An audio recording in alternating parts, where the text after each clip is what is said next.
unethical. It's illegal. Something for the Securities and Exchange Commission. After World War I ended in victory, American families had disposable income and things just kept getting better. The economy was humming.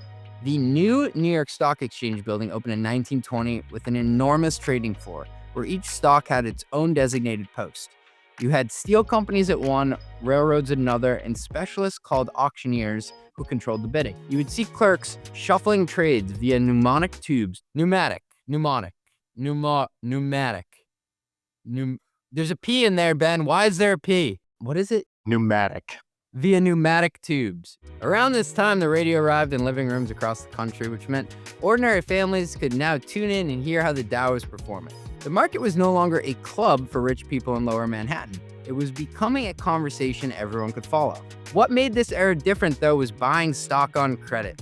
You could buy shares on 10% margin, meaning a $100 stock only required $10 out of pocket, with the stock itself pledged as collateral for the remaining 90. Dangerous as it sounds, this was not a niche strategy for sophisticated investors. It was how a huge swath of the American public participated in the longest bull market the country had seen. And it worked brilliantly, right up until, well, wait for it, it didn't. In 1928, a stockbroker named Charles Merrill of Merrill Lynch saw what was coming and urged his customers to get out of debt and sell at the highs. Nobody really wanted to hear it. Paper hands. Nobody ever wants to hear it. That guy at the top is always going to be the least popular person in the room. I mean, it's kind of like Michael Burry, who predicted 12 of the last 2 recessions. Consumer spending on a few key categories started softening. Stocks began to fall, and then the margin calls went boom goes the dynamite. For those keeping score at home, when a stock drops far enough, it is no longer valuable enough to serve as collateral for the loan you used to buy it. You either put up cash to cover the difference or your account gets liquidated. And on October 24th, 1929, a lot of accounts got liquidated. Then more the next day, then more after that.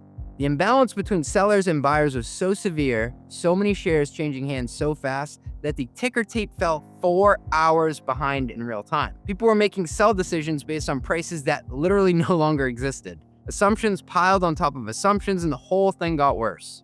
So it's kind of like the band I was in 5th grade playing Led Zeppelin. Nobody actually knew what anything was worth in real time. Now, to be fair, stock markets didn't cause a depression on its own. The depression ran deeper. It was fed by distressed industries and collapse in consumer spending. But everyone blamed Wall Street anyway, which, I mean, fair enough, given the margin situation and all. So it brought Franklin Roosevelt to the table, and given the election cycle, this guy had something to prove.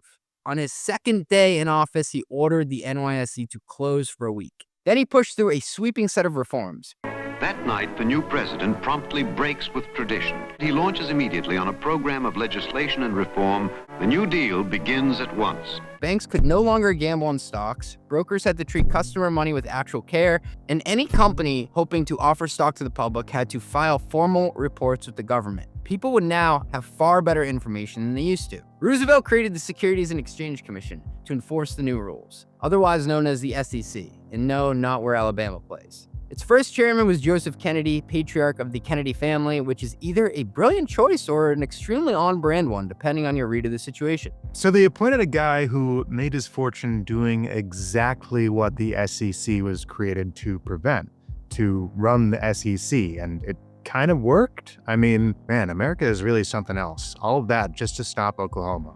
And boy, did he have a dreamy son. A wary public stayed away from the market for most of the 1930s and 40s, and the government funded World War II largely without it. When needed, it printed its own money and raised war bonds. The stock market, the great engine of the American capital formation, sat mostly idle while the country fought the biggest war in human history. It would come back, but it needed someone to bring it to the suburbs first. Yeah, like a Toyota Sienna. The market came back in the 1950s, but it needed a push. Charles Merrill was that man. The same guy who warned his clients to sell before the crash came back after the war with a different idea. What if the stock market wasn't just for rich people? He opened brokerages in the suburbs and targeted the returning GI with a wife, 3 kids, and a Chevy. He wanted those people to own their share of America. One of his signature moves was making research reports free, which sounds obvious now and was considered borderline insane at the time. Here's what our company thinks. No charge. because he realized that by educating people, he gained a group of new investors, which his firm benefited from. This was either altruistic or the best customer acquisition strategy of the 20th century. Probably both. Yeah, probably both. I mean, the best business moves always look like altruism until you check the revenue line. You know, you've got your free research reports, free shipping, free checking account. Someone is always making money on the free stuff. If it's free, you're the product, my friend. And it took until 1954 for the Dow to recover from its pre-crash high of 300.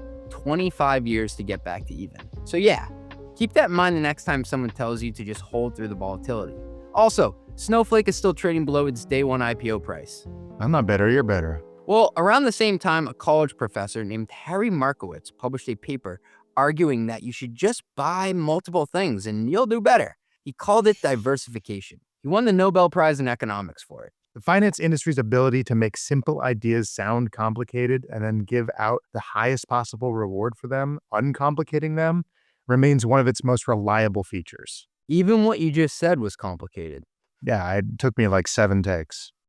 The rise of pension plans and mutual funds pushed daily trading volume to 11 million shares, which sounds like a lot until you realize the entire back office was still running on paper. Like, a lot of paper. Actual physical stock certificates changing hands, clerks balancing books by hand each night, a system straining at the seams by the 1960s.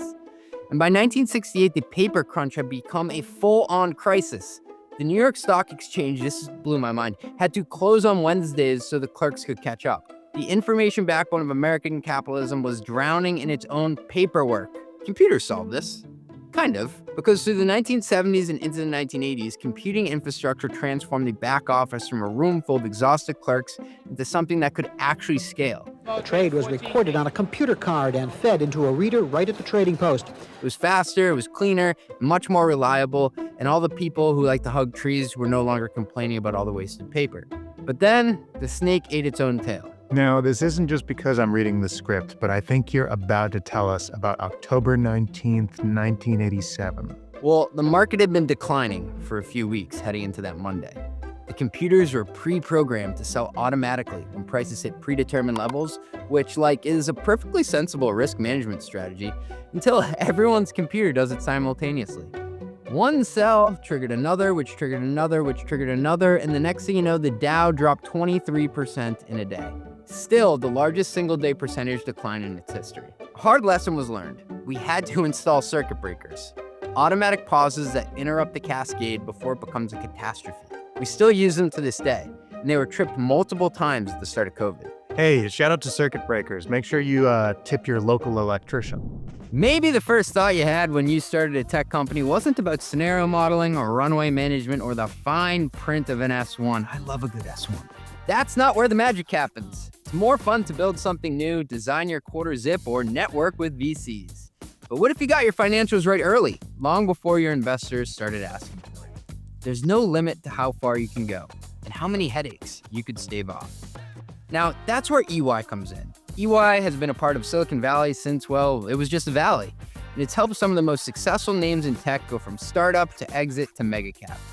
You build the next big thing, and with the teams across strategy, tax, audit, and transactions, EY will help you build your next big thing right. Learn more at ey.com/techstartups. That's ey.com/techstartups.